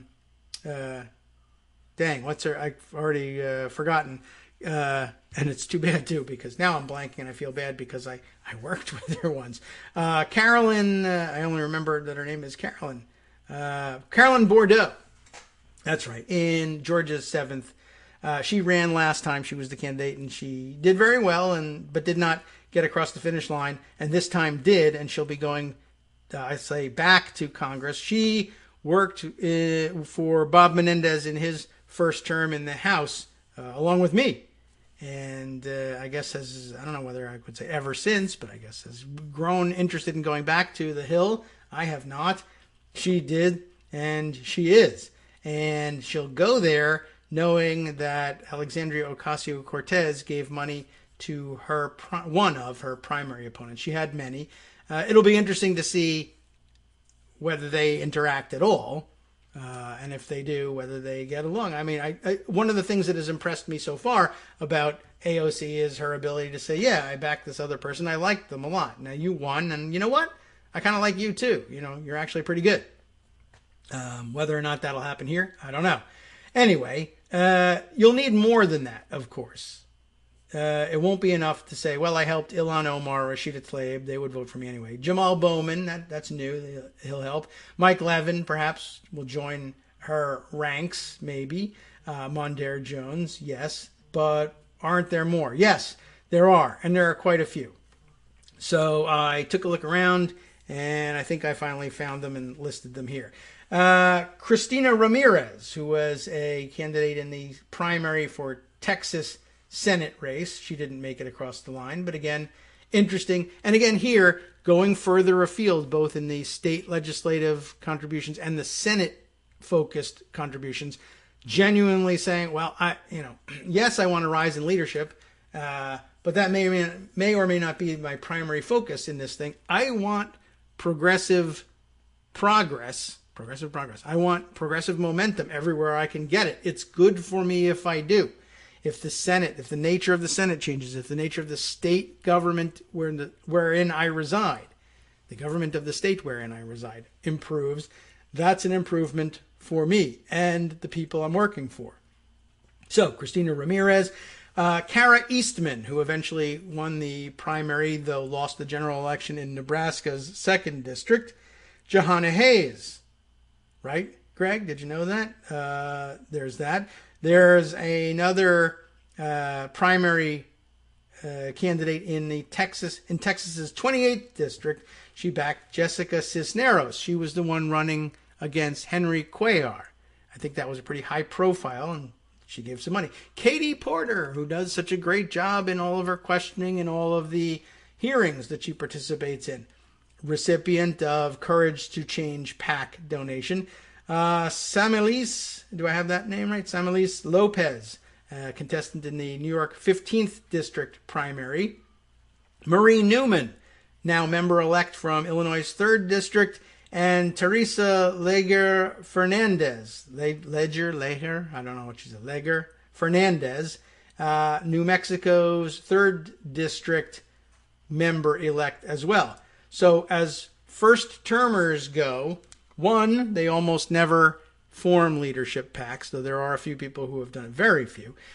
Two, very few of them have raised as much money as she has and distributed as much money as she has. And the net results, as I read it, she also, by the way, gave her own campaign some money as well, which is a little unusual for a leadership PAC to do, but not out of the question. It is, after all, a PAC for your benefit. And apparently she had to spend a great deal of money there. But she didn't, by no means was it the majority of the money. It was a very small amount of it overall.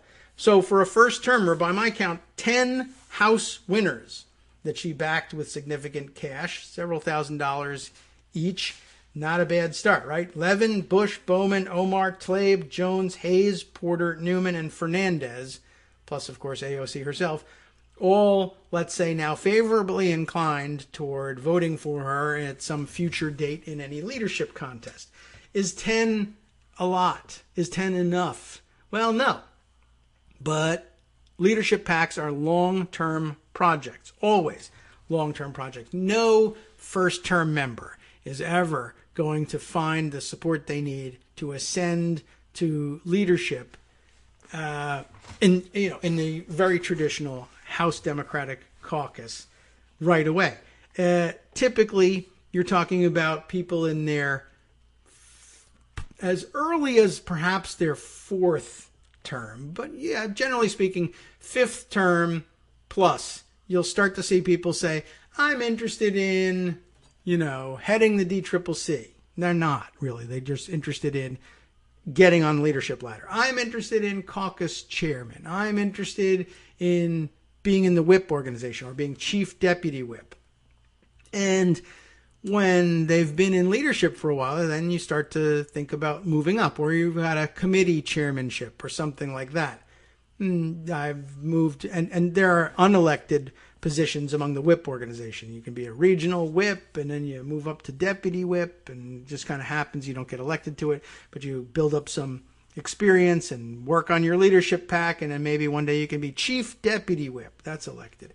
And then, if you do a good job and you stay in it for a long time and you raise lots of money and give it out enough money, you can rise to the higher positions there, just above chief deputy whip. I would say caucus chair and DCCC chair.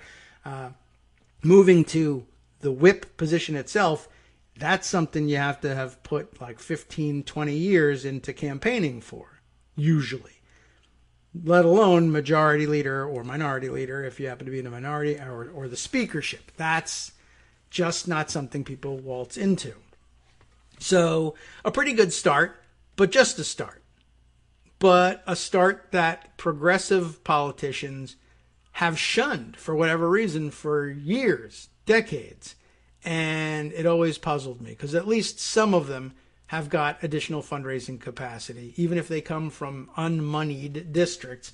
And to see someone like AOC have that opportunity and then not take it would be disgraceful. Just bash your head against the wall. Just progressives are just never going to learn how to become the shot callers in the Democratic caucus, or at least not in the modern era. They haven't been able to do it. Back in the day, when the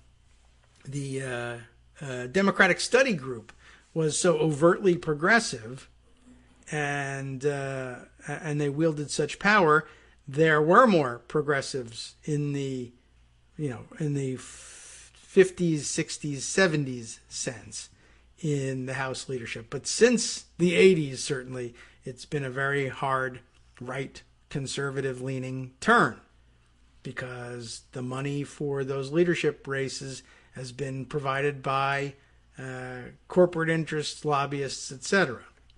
So to see AOC waste this opportunity would be a real tragedy. So she didn't, and she didn't. And so I'm happy about that, and I wanted to point that out. So put that alongside Daniel Schumann's critique of the critiques of AOC and see if it makes sense to you. Now, on to other subjects, and I should probably catch up and see if there are any other comments to share. One of the things that grabbed my eye before launching into this diatribe, more COVID-19 news on the fun side of the ledger. Alaska congressman who ridiculed coronavirus now says he has coronavirus, although they in Reuters, they were more clever than that, or less repetitive, and said now says he has COVID-19. So we'll check into that, except we don't have to, because there's only one congressman from Alaska. It's Don Young, legendary moron. And guess what? He has it. So what does he have to say? He'll say something stupid about this. Let's look at what Reuters has to say about this. The Alaska congressman who once ridiculed the seriousness of the novel coronavirus, calling it the beer virus. Why? I don't know, and I'm not going to dig into it. Said on Thursday he is now infected with it. The announcement by Representative Don Young comes as the state's governor on Thursday warned that healthcare and public safety systems were at risk of being overwhelmed by the rapid spread of the virus across Alaska, which is tough to do because people have 400 miles in between them. There's a lot of social distancing in Alaska. Young, the 87-year-old, oh my goodness, you're really in trouble, 87-year-old Republican who is Alaska's sole U.S. House of Representatives member, made the announcement on Twitter. I have tested positive for COVID-19. I'm feeling strong, following proper protocols, no you're not, working from home in Alaska and asking for privacy at this time. So I guess we'll say no more about it. But maybe he could spread it to Alaska's newly re-elected senator and we could get rid of him. I don't know. Anyway, ponder that for 2 minutes. Hi everybody, it's me, David. Let's change things up from the old fundraising pitch for just a minute and talk instead about how you can be a part of our show. If you've got a smartphone or any other electronic recording device, why not sit down and record a segment for us? Read us an important article and give us your take. Read one of your own original essays, or even just give us your commentary on something you'd like to share that's important to you. Then send the file to me at kagrox@gmail.com and I'll try and work it into the show. Short segments, a few minutes in length, are easiest to fit in. And of course, I can't always guarantee that I'll be able to play everything, but if you've ever shouted at your radio or TV about something you wish was being covered, here's your chance to change that. Make the show your own. Send your submissions to me at kagrox@gmail.com.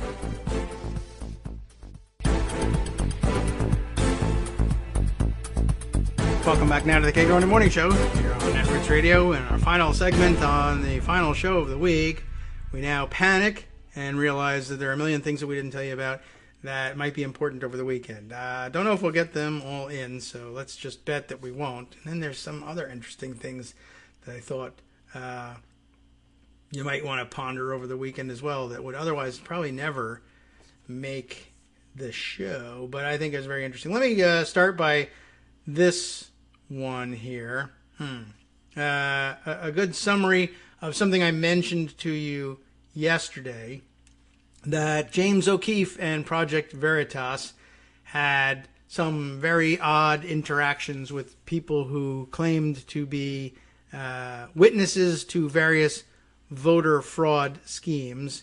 And we heard about the postal worker, so-called whistleblower, who said that he had witnessed some particular fraud scheme, who has is since said to have recanted his testimony, and who in the meantime was in position to get some sort of very large payday for it. Ellison Quinn at Daily Beast has some more on that situation. USPS whistleblower, in quotes there, told agents Project Veritas penned his ballot tampering claim. That's an even more interesting allegation. A postal worker whose allegation of ballot tampering was at the center of a Republican efforts to challenge the outcome of the presidential election has admitted to investigators that Project Veritas actually penned the affidavit laying out his claims. A 2-hour audio recording, not unlike this one here, released by Project Veritas on Wednesday, shows Richard Hopkins being interviewed by federal investigators over his claim, first publicized by Project Veritas, that he had overheard, here's the heart of the allegation, overheard a postmaster instructing workers in Erie, Pennsylvania, to backdate mail-in votes to meet the election day deadline. The audio had been touted by the conservative group as proof that Hopkins was manipulated by investigators in his recantation, I guess, but still stood by his allegations, despite House Democrats saying earlier this week that the U.S. Postal Service Office of Inspector General told them Hopkins admitted to fabricating the claims. But, as is so frequently the case with tapes released by Project Veritas for some reason, instead, it captured him doing the very opposite, according to the Washington Post. When he was asked if he wanted to stick with his claim about ballot tampering, Hopkins said, "At this point, no." I don't know what the inflection was. I'm giving it my own. But like how James O'Keefe says, aha, this means yes.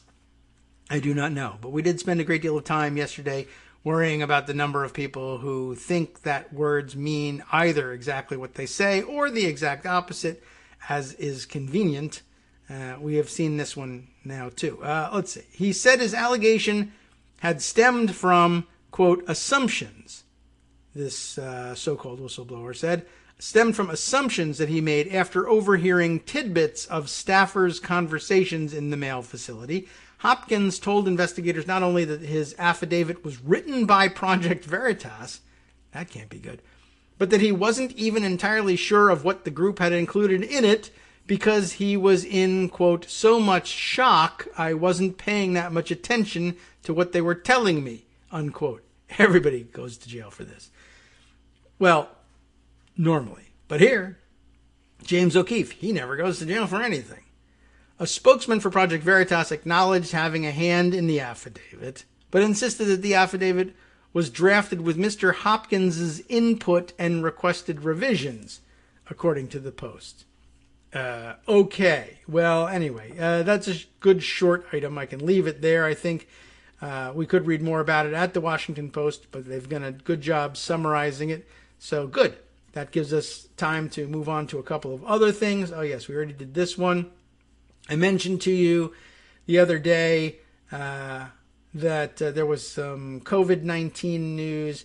Let me just read this tweet thread from Dr. Ali Nouri, PhD, a molecular biologist, not a physician, I guess, or maybe he also has an MD, I don't know, but he bills himself as PhD, but in a position to be able to make some sense of this news. This was his analysis of the outbreak on the USS Theodore Roosevelt, the aircraft carrier, or rather, I guess, bringing to our attention the fact that the New England Journal of Medicine has such an analysis, although maybe it's his. I don't know. The authors are cut off of the screen grab. The article entitled, An Outbreak of COVID-19 on an Aircraft Carrier, which is a good title for a study like that. And then a picture, well, side by side with a picture of the Theodore Roosevelt, which is less informative, but it's a boat and it carries aircraft, and it's evidenced here in the photo. Whatever. All right. What has he got to say here? In his tweet thread, rather than our reading the Journal of Medicine article directly, which would probably be a little dry for our tastes, 1,271 crew members, 27% of the crew became eventually infected with SARS-CoV-2. At the time of the testing, 77% of the infected had no symptoms. You remember that part of the story? The percentage has gone up, I think. 77%. That's pretty serious. Those in tight spaces, the reactor, engineering, weapons, etc., were more likely to contract the virus. All of on board a ship is tight space, but I guess if you're spending time up on the deck, well, lots of fresh air and good air circulation up there. Common symptoms: headache, then cough, congestion, altered sense of taste and smell, aches and chest pains, shortness of breath.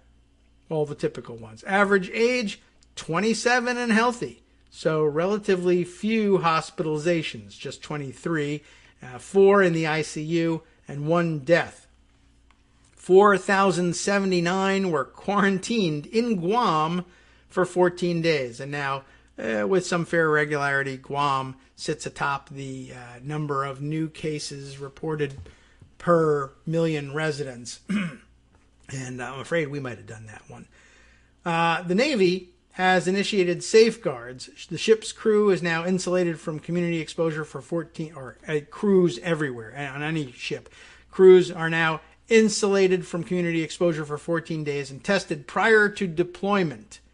I guess Navy-wide, so that's good news. In addition, masks, social distancing to the extent possible, small group cohorting, hand hygiene, regular cleaning of surfaces. That's what they've got on hand to combat the spread of coronavirus on board other ships. And I haven't heard anything like the situation in the Roosevelt breaking out anywhere else, but I was grateful to see some follow-up on it, and glad that if we want to pursue more detail about it, we can do it in the New England Journal of Medicine.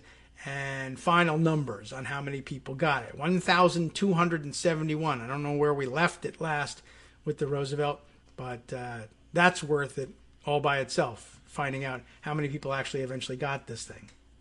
All right, let's see. Where else have we... what else have we left off? How about this one? Why don't we throw this one out there too?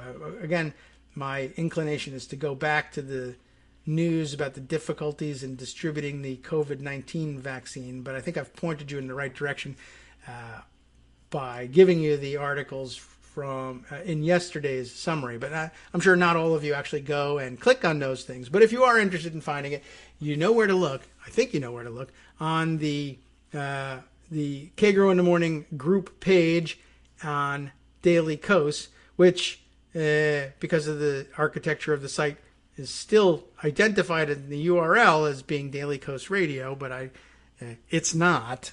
But we can't seem to change that. That's more difficult to do. But if you go onto the group page, or if you're still in the old format of Daily Kos because you don't like the new change and you didn't switch over, you can still find us by going up to the different sections of the site and find the radio in the pull-down menu right under news, and then you can find the other sections. Anyway, let me give you instead a look at a piece from the New Republic with an intriguing title and see whether we agree this is how to do the job. The title is How to De-Trumpify the Justice Department, which will be a big project going forward. After 4 years of corruption and venality, can the country's law enforcement agency be saved?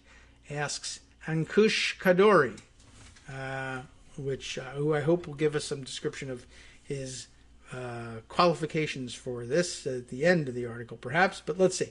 Let's just judge it on its merits for the moment. In late August, the Justice Department's Civil Rights Division announced that it had issued requests to New York, New Jersey, Pennsylvania, and Michigan concerning their handling of the coronavirus in nursing homes. Remember all that? The unspoken threat, it seemed, was that the department could file lawsuits against these states, all run by Democratic governors, related to nursing home deaths. Imagine the gall that it would have taken for the Trump administration to be pointing the fingers at others for coronavirus deaths, but they would do it. The requests were transparently political, considering both the dubious use of the statute, a provision that provides civil rights protections for people in government-run group settings that the department has not used to investigate, say, the handling of the pandemic at prisons and in jails, and the conspicuous election season timing of the news. Meanwhile, states run by Republican governors were not only spared such requests, but the department praised Florida for its coronavirus efforts, despite the fact that it recorded more nursing home COVID-19 deaths than Michigan. This little-noticed incident exemplified two central themes of the Justice Department during Donald Trump's term: the deterioration and politicization of even once obscure offices in the department, as well as the deafening silence from career officials regarding work that, in any other administration, would have been scandalous. President-elect Joe Biden will inherit a troubled and disgraced Justice Department, one that lacks the approval of 40% of the country and demands the concerted attention of incoming leadership at every level. The consensus among anti-Trump commentators is that the Biden administration should pursue a meaningful reform agenda at the department.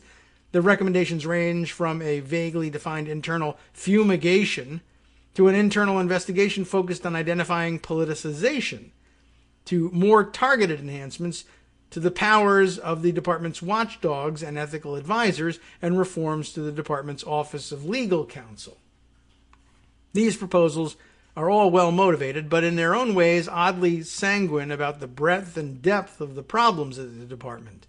They fail to reckon with the distinction between the actions of political appointees and career officials, and that line will be blurred as Trump seeks to embed previous political appointees as career officials, despite the fact that he also issued, purportedly, an executive order recently that would have made it easier for him, anyway, to fire career officials despite civil service protections, but I'm sure that latitude will be somehow denied the Biden administration. So where were we? They fail to reckon with the distinction between the actions of political appointees and career officials. They overestimate the capabilities of the department's internal mechanisms for accountability and underestimate the poisonous effect that misconduct can have within a bureaucracy, particularly over a sustained period of time. The country urgently needs a systematic and comprehensive reform effort to rehabilitate and strengthen the department.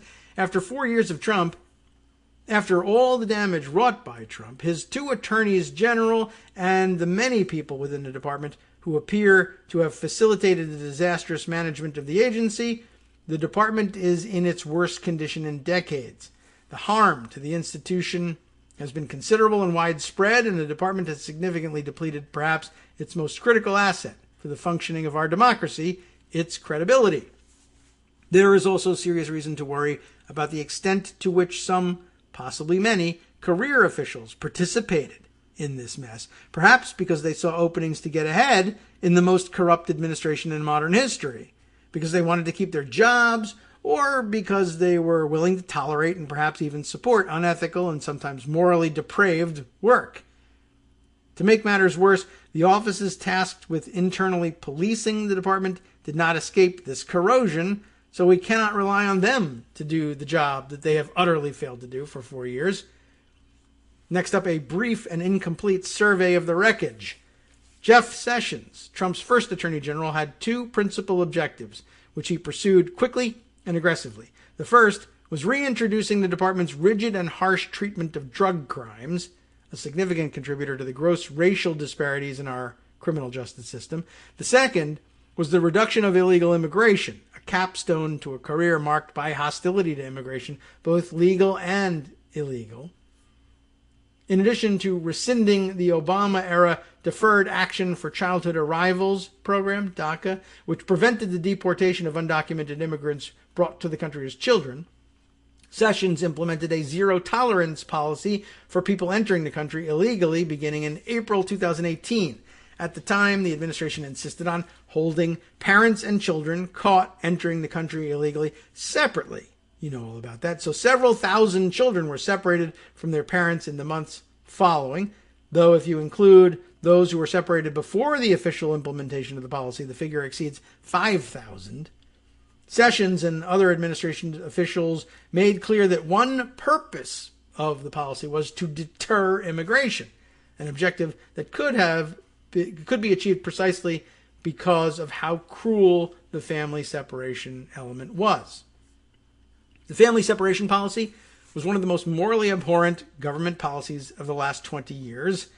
After public outcry, the government ended it in June of 2018, and a court has been overseeing the reunification of separated families since then. We recently learned that the government still has not managed to locate the parents of more than 500 children whom it separated from their parents, and we recently learned the number grew amazingly to exactly 666, which I had to note on Twitter. For the people who think 1488 is hilarious, to also be projecting their wrongdoing against everybody else and doing it by saying that they're all satanic and pedophiles engaged in child trafficking is just too on the nose for belief. But that's where we are. Trump fired Sessions following the 2018 midterms after publicly and privately berating his first Attorney General for failing to protect him from Mueller's investigation into the Trump campaign's coordination with Russia. William Barr eventually took the helm. There was the interim weirdo. What was his name again? I've already forgotten. Someone will remind us, but you know who we're talking about. Anyway, Barr takes the helm after sending the department a long and unsolicited memo criticizing Mueller's investigation into whether Trump had obstructed justice. The memo was an unsubtle indicator that Barr would be willing to use the department to advance Trump's personal and political interests, perhaps most notably when he disingenuously spun the Mueller report prior to its release and chose not to pursue criminal charges against the president. In May of 2019, he assigned John Durham, the U.S. Attorney for Connecticut, to investigate the origins of the FBI's Russia investigation. In February of this year, senior department officials intervened to reduce the sentencing recommendation for Roger Stone after he was found guilty of witness tampering and lying to Congress, a decision that prompted 4 career prosecutors on the case to withdraw and one of them to leave the department altogether. In May, the department moved to dismiss the case against former National Security Advisor and notorious spy Michael Flynn after he pleaded guilty to lying to federal investigators, an unprecedented decision based on a paper-thin rationale. Barr also appointed someone to investigate the allegedly improper use of intelligence unmasking as part of the Russia investigation, another Trump talking point. And under Barr's direction, the department undertook a futile effort to stop the publication of an embarrassing book by one of Flynn's successors, John Bolton. Both of these initiatives came up empty. The unmasking inquiry quietly fizzled out, and Bolton's tell-all book became a New York Times bestseller. Meanwhile, the Justice Department's work in critical areas was severely compromised and warped as a result of ideology, incompetence, or both. The department's white-collar criminal enforcement program is in its worst condition in decades, because Trump's a white-collar criminal, obviously. The number of environmental crime prosecutions is lower than it's been in over 20 years. The department's work on policing reform is a cruel joke, from rolling back Obama-era reforms to the tear gassing of peaceful protesters in Lafayette Park, to the seemingly deliberate efforts to provoke and intimidate protesters by dispatching federal law enforcement to major American cities during the protests sparked by George Floyd's death over the summer. That crackdown, in response to largely peaceful protests, confirmed many of our worst fears about the administration's hostility and constitutionally protected dissent and its disdain for political opposition, and it predictably resulted in many dubious prosecutions. Meanwhile, the department's pandemic response has been a mess. For months, the department waged a losing legal battle to fight public health restrictions imposed by Democratic politicians, despite the Supreme Court's repeated rejection of such claims under the guise of civil liberties concerns. The department created a task force to combat the supposed hoarding of medical equipment that has produced virtually nothing, suggesting that the problem, at least within our own borders, was overhyped to begin with, perhaps to distract from the administration's own deadly failure to stockpile PPE. It has also pursued fraud in the Paycheck Protection Program, the federal program designed to help businesses stay open by providing them with forgivable loans to fund payroll costs, while, to date, managing to identify no fraud whatsoever in other pandemic lending operations, such as the hundreds of billions of dollars routed through the Federal Reserve and the Treasury Department in order to provide lifelines for large industries. Nor has it done anything meaningful about the rampant virus-related consumer fraud in the country, or the huge international fraud that may have cost state unemployment agencies billions of dollars. Not even sure what that is offhand, but it's linked. You can check it out. The credibility of the department and its lawyers is in shambles. The Senate Intelligence Committee eviscerated many of Barr's claims about the origins of the Russia investigation, and Barr cannot seem to get through the most simple interview, like the one in early September with Wolf Blitzer, without saying things that are outrageously false. Earlier this year, a judge concluded that Barr had misled the public in his public summary of the Mueller report. Gee whiz. A conclusion backed by 4 former presidents of the D.C. Bar Association, who argued that Barr should be investigated for ethical misconduct. But the problem goes well beyond Barr. The department has repeatedly made arguments to support government actions that the Supreme Court has rejected as pretextual excuses, and even the much-vaunted U.S. Attorney's Office in Manhattan was recently rebuked after a judge described a series of mistakes and episodes of professional misconduct in a high-profile case that the government was forced to dismiss, what the judge called manifold problems that cry out for a coordinated systemic response. The department has also made a mockery of congressional oversight. It facilitated the White House's successful effort to stonewall the impeachment inquiry by fighting congressional subpoenas in the courts, and Barr himself made no effort to hide his disdain for the oversight process when he appeared before the House Judiciary Committee this summer. Weeks later, the department sent a letter to the committee saying it was rejecting the committee's request to hear from senior officials about police misconduct and the election, whining that members had, quote, squandered their opportunity to hear from Barr and had instead used the time to, quote, air grievances. How about more on the breadth of the rots spread before we run out of time here? Barr's behavior has drawn the greatest attention, but in fact Wide swaths of the agency have been implicated in some of the department's worst legal and ethical transgressions. The Trump administration's family separation policy could not have been developed and implemented across the government without the work of many layers, likely including career officials at the Justice Department. Yet no one in the department involved in the effort came forward to resign in protest or even publicly object. There's been little public reporting on these lawyers' roles, much less about any internal concerns about the immorality or illegality of the policy, but some insight can be found in the obscene spectacle of a senior career official telling a court last year that the government is not required to provide children in custody with soap, toothbrushes, or beds. The apparent lack of interest in making the immigration system faintly humane has extended to the obscure Justice Department office called the Executive Office for Immigration Review, which oversees the immigration courts and whose records are now, according to an analysis by Syracuse University, incomplete and garbled.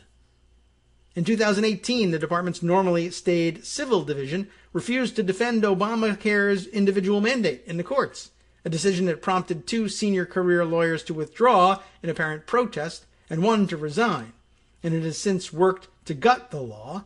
Lawyers in the same office defended the administration's efforts to include citizenship questions in the 2020 census, even after the Supreme Court concluded that the administration had lied about its motive, which was probably to provide Republicans with an electoral advantage by deterring households with undocumented immigrants from responding to the survey. A new team of lawyers, comprised of both political and career officials, was brought in to try again.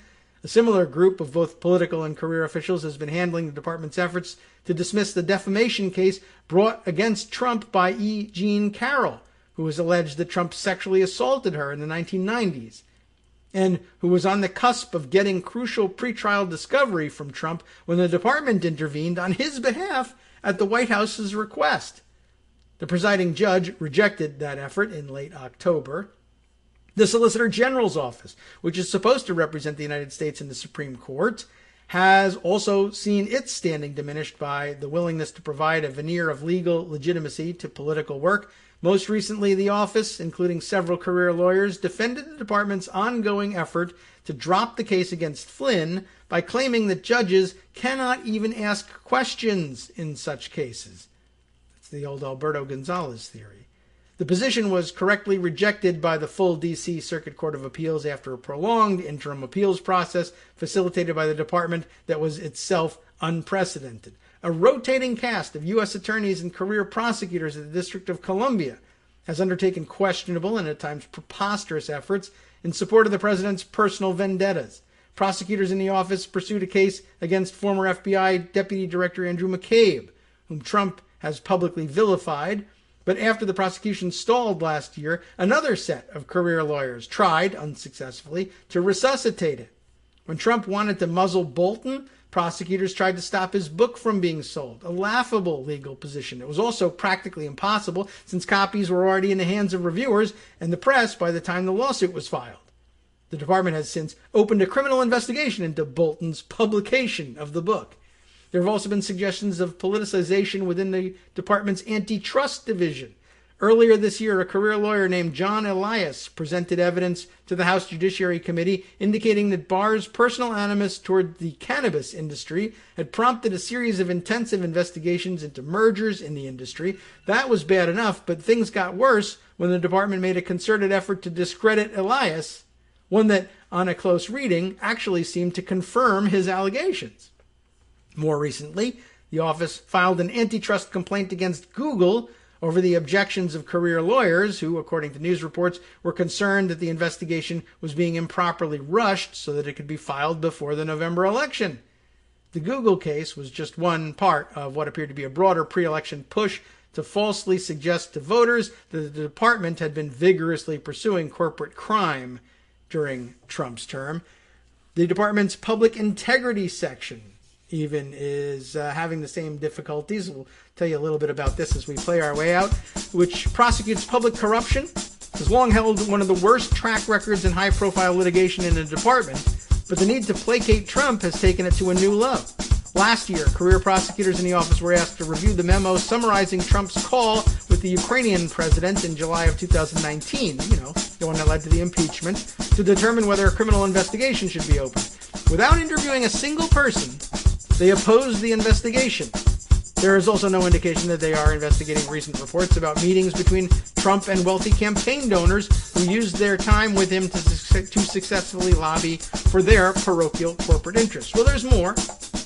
And he focuses on the OLC, on the Office of Public Affairs, etc., before even getting around to the solution of how to do it, which I guess we'll have to share next week, but you can read about it over the weekend if you like. I thought the summary, even though we didn't even get through that, of all the problems that the department is having was instructive by itself. Remember, though, keep in mind, when he talks about a lot of these people who are career officials who are acquiescing in some of the more depraved policies, including the child and family separation, remember back in the Bush administration that they were caught pretty much red-handed, placing people who had been politically screened into what should be career civil service jobs and embedding them to leave them behind during the Obama administration. They're still there if you're wondering who is that depraved to do this work. NetworksRadio.com.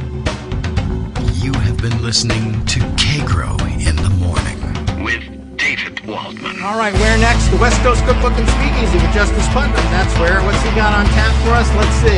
When Hillary waited to concede the day after the election in 2018 and told Democratic voters to accept the result, Republicans bellowed, "The Democrats are sore losers," and of course called them Demo-rats as well. Isn't that amazing? More next.